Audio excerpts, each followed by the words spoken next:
এটা জীবন্ত ভাষাৰ ৰক্ষক শ্ৰী নৰেশ চন্দ্ৰ দেৱ বৰ্মা, পদ্মশ্ৰী 2026।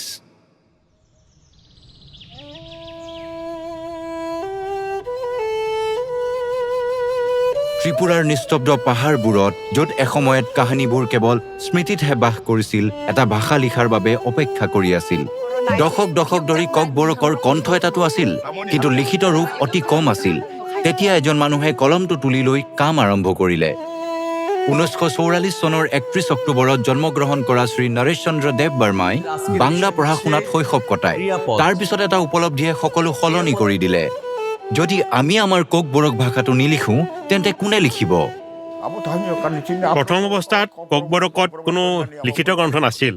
1960 চনৰ পিছত মানুহে ইয়াক ভাষা হিচাপে চিনি পাবলৈ ধৰিলে।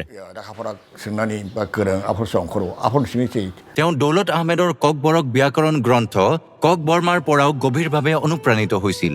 লগতে আদিম অগ্ৰগামীসকলৰ পৰাও, যেনে সুধানবা দেৱ বৰ্মা, যি ককবৰকৰ প্ৰথম সাহিত্যিক আছিল, আৰু ডক্টৰ প্ৰভাষ চন্দ্ৰ ধৰ, যিয়ে ৰামায়ণক ককবৰকলৈ অনুবাদ কৰিছিল।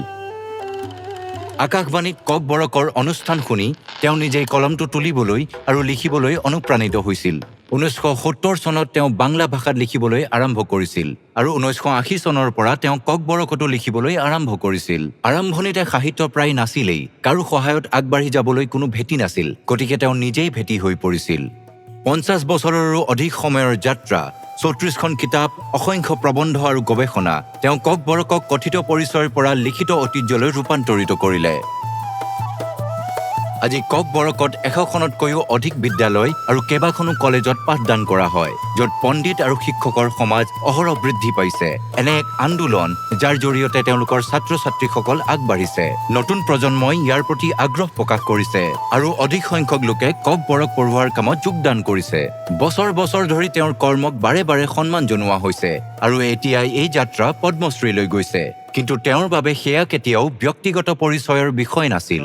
মই অতিশয় কৃতজ্ঞ, কিন্তু এই সন্মান কেৱল মোৰ বাবেই নহয়, ই সকলো ককবৰক পোৱাবোৰৰ বাবে। আজি অৱসৰৰ পিছতো তেওঁ একেৰাহে লিখিয়ে আছে, পথ প্ৰদৰ্শন কৰি আছে আৰু সংৰক্ষণ কৰি আছে। তেওঁৰ সপোনটো সহজ, তথাপিও বহুত গভীৰ।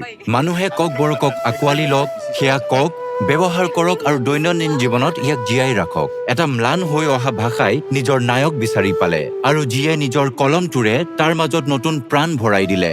এক সজীৱ আৰু চিৰস্থায়ী পৰিচয় লৈ ককবৰকে আত্মপ্ৰকাশ কৰাৰ লগে লগে ইয়াৰ সৈতে এটা নাম সদায় জড়িত হৈ থাকিব: শ্ৰী নৰেশ চন্দ্ৰ দেৱ বৰ্মা, পদ্মশ্ৰী 2026। কোটি কোটি প্ৰণাম।